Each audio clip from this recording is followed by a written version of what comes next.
নমস্কার, চলে এসেছি একটা রেসিপি নিয়ে। আজকে আমি কচি পাঁঠার মাংস রান্না করছি। দেখুন আমি কিভাবে কচি পাঁঠার মাংস রান্না করি। কড়াতে তেল দিয়ে দিয়েছি।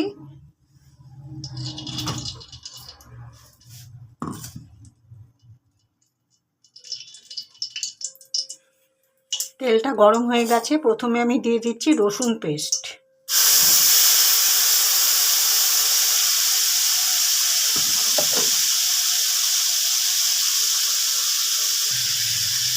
পেস্ট করবার সময় আমি নুন দিইনি, এখন আমি নুন দিয়ে দিচ্ছি।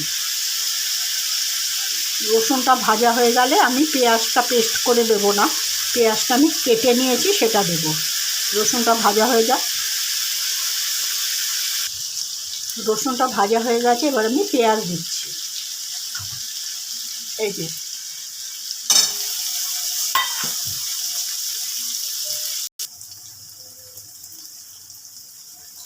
এবারে দিয়ে দিচ্ছি হলুদ।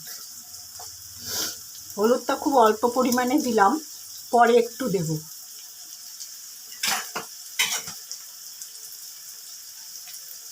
দিয়ে দিচ্ছি লঙ্কার গুঁড়ো।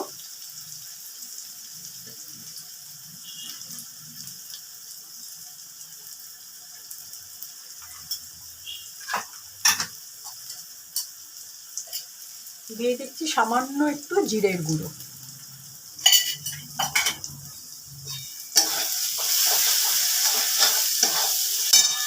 এই মশলাটা ভাজা হয়ে গেলে আমি তারপরে মাংসটা দেব। এগুলো মোটামুটি মিশে গেছে পেঁয়াজ রসুনের সাথে আমার মশলাগুলো। এবার আমি মাংসটা দিয়ে খুব অল্প আঁচ করে, অর্থাৎ খুব ধিমে আঁচে আমি রান্নাটা করছি। তেজপাতা আমি সবসময় পরেই দিই, তেজপাতাটা পরে দেব, আলু দেব, সবই দেব। ফিরে আসছি। এবার আমি দিয়ে দিচ্ছি আলু।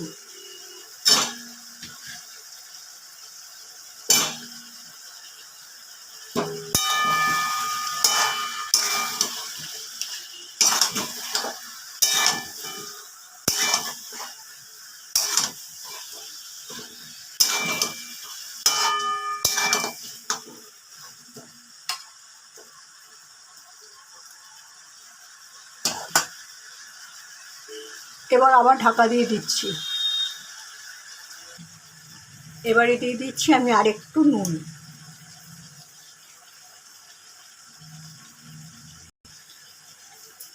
এবারে দিয়ে দিচ্ছি আরেকটু হলুদ। এবারে আমি কটা তেজপাতা দিয়ে দিচ্ছি।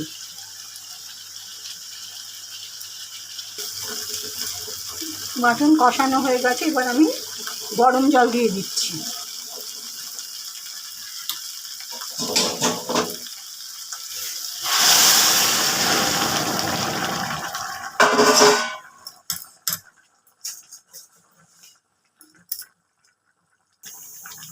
এবারে আমি একটা এলাচ দিয়ে দিচ্ছি। দিয়ে দিচ্ছি দুটো গোটা কাঁচা লঙ্কা।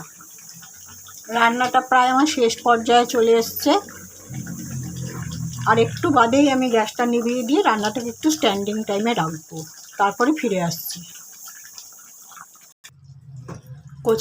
কচি পাঁঠার মাংস রান্নাটা আমার কমপ্লিট হয়ে গেছে। আমি এটাকে 2 ঘন্টা রেস্টে রাখবো, অর্থাৎ স্ট্যান্ডিং টাইমে রাখবো। এখন আমি পাত্রর মধ্যে ঢেলে দেখাতে পারছি না, কড়াতেই রয়েছে। এরকম থাকবে 2 ঘন্টা। আমি আমার ভিডিওটা তাহলে আজকে এখানেই শেষ করলাম। আগামীকাল একটা নতুন রেসিপি নিয়ে আসবো। সবাই ভালো থাকবেন। নমস্কার।